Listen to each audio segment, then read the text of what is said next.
Today, we're going to learn how to correctly check the gas supply pressure and the manifold pressure of an SLP98 modulating gas valve.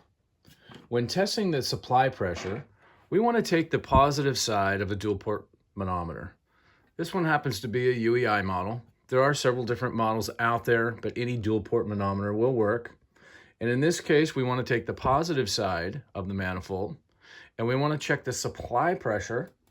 That'd be the incoming portion of the gas valve here. And we want to make sure we check this gas line pressure with the unit firing at maximum rate. Low pressure may result in erratic operation or underfire. High pressure, however, can result in permanent damage to the gas valve or even perhaps an overfire. Once we collect this information, we want to make sure that the inlet pressure for natural gas is anywhere between 4.5 to 10.5 inches of water column. And on the LP side, if LP is used, 11 inches to 13 inches of water column. Now, to correctly check the manifold pressure, the differential pressure between the positive side of the gas valve and the negative side of the burner box must be considered. If you do not have hoses or a kit or a manometer that comes with that, we do have an available adapter kit, Lennox part number 10L34, to help and assist this measurement. First, we want to take the positive side of the dual port manometer and connect to the manifold pressure tap on the gas valve, and that's located here. I've already taken the liberty of taking the cap out. We just need to simply screw in the brass fitting here and connect our hose accordingly. Secondly, we want to tee into the gas valve regulator vent hose using the negative side here of our dual port manometer by teeing into this port here. So we're going to connect this tube to the gas regulator. Notice a sticker on there. It says do not adjust. Here we're just checking fuel pressure. This valve is not adjustable.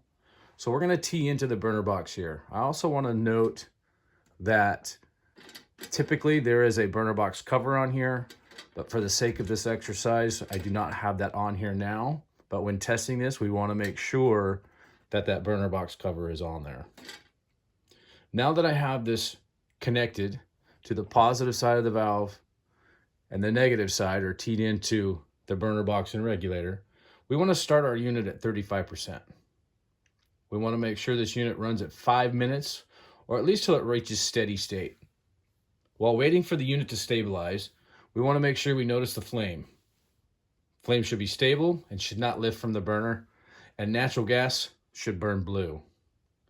After allowing for the unit to run for 5 minutes, record the manifold pressure and compare it to the value given in the table in the service manual. And for natural gas, that value on the manifold side, which is the outlet pressure, at 35% is anywhere from 0.4 inches of water column to 0.6 inches of water column. After we collect this information at 35%, we will go ahead and cycle the furnace at 100% and collect that data as well. Manifold pressure at 100% is anywhere from 3.2 inches of water column to 3.8 inches of water column for natural gas.